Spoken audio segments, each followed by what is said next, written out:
Tiongkok dan Rusia geser AS dan sekutu dalam teknologi militer.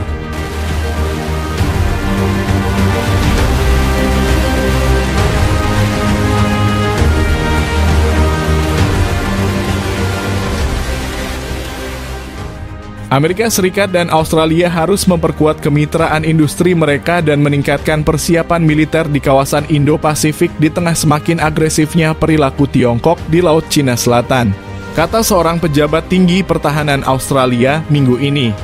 Dikutip dari Business Insider, Kamis, 7 Maret 2024, Hughie Jeffrey, Wakil Menteri Strategi, Kebijakan, dan Industri Australia, mengeluarkan peringatan tersebut saat menyampaikan pidato utama pada acara Hari Selasa yang diselenggarakan oleh Pusat Studi Strategis dan Internasional, sebuah wadah pemikir yang berbasis di Washington, D.C.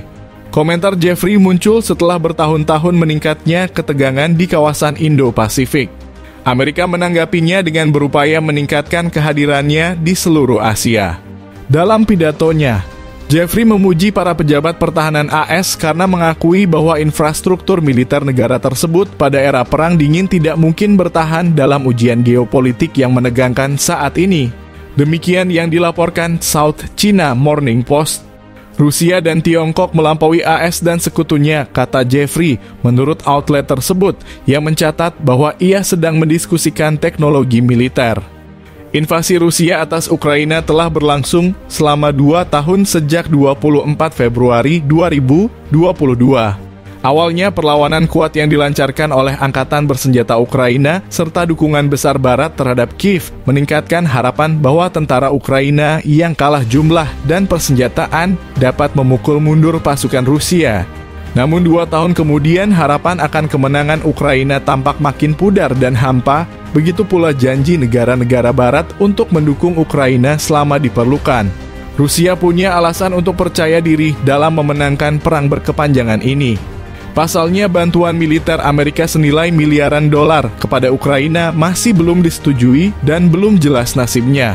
Sementara itu di medan perang di Ukraina, garis depan secara umum tidak bergerak selama berbulan-bulan, kecuali kemajuan yang dicapai pasukan Rusia di bagian timur negara itu belum ini.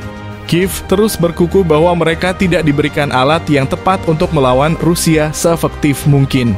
Dan terdapat laporan mengenai penurunan semangat di kalangan pasukan garis depan yang menghadapi kekurangan amunisi dan personil. Gesekan politik internal dan penggantian Panglima Militer Jenderal Valery Zaluzhny juga telah memicu kekhawatiran mengenai strategi militer ke depan. Rusia jelas tampak bersemangat ketika perang memasuki tahun ketiga, kepercayaan diri mereka didukung oleh kemajuan belum lama ini.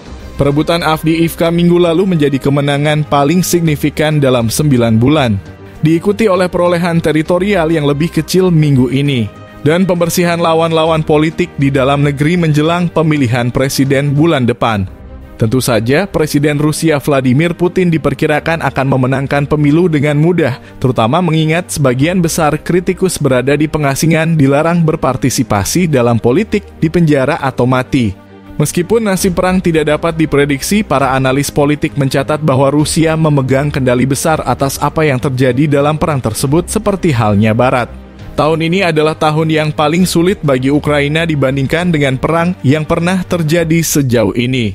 Sebagian karena kekhawatiran atas penggantian Zaluzhny dan mundurnya Avdiivka. Namun sebagian besar karena ketidakpastian besar mengenai tingkat bantuan dan bantuan Barat. Bantuan, kata James Nixey, kepala program Rusia dan Eurasia di lembaga pemikir Chatham House, seperti dikutip CNBC International. Saya pikir bagi Ukraina hanya ada sedikit perbedaan antara seorang presiden yang tidak dapat menyalurkan bantuan mematikan dan presiden yang tidak akan memberikan bantuan mematikan. Dan bagi warga Ukraina, hal ini sebenarnya adalah hal yang sama dan ini merupakan pertanyaan eksistensial. Jadi Putin tidak benar-benar mempertaruhkan segalanya pada calon presiden dari Partai Republik Donald Trump karena dia yakin dia bisa menang, apapun hasil pemilu AS pada bulan November, kata Nixey. Dengan kata lain, Putin merasakan kelemahan seperti yang sering dia lakukan di masa lalu dan dia memang benar. Masih harus dilihat apakah kepercayaan dirinya dapat dibenarkan. Namun setidaknya dia tahu apa yang dia miliki pada musim panas ini, atau saat ini, tahun depan, atau bahkan setelahnya. Dan Ukraina tidak bisa mengatakan hal yang sama. Pada bulan-bulan awal perang di Ukraina pada musim semi 2022, strategi dan taktik militer Rusia dikritik dan sering kali diejek. Terutama ketika pasukan Rusia harus mundur dengan tergesa-gesa di front utara setelah upaya gagal mencapai ibu kota Kiev. Saat itu, pasukan Rusia secara luas dipandang tidak memiliki perlengkapan, kurang terlatih, dan tidak terorganisir. Namun para analis pertahanan mencatat bahwa militer Rusia telah beradaptasi dan angkatan bersenjata yang lebih terstruktur, terkoordinasi, dan reaktif muncul pada tahun lalu. Tidak ada yang menertawakan taktik militer Rusia saat ini, karena pasukannya bercokol di posisi pertahanan yang dijaga ketat setelah menggagalkan serangan balasan Ukraina musim panas lalu, atau melancarkan operasi ofensif, terutama di Ukraina Timur. Militer menjadi lebih berani dengan direbutnya Avdiivka di Donetsk setelah berbulan-bulan pertempuran sengit. Putin menyebutnya sebagai keberhasilan mutlak dan menambahkan bahwa hal tersebut perlu dikembangkan.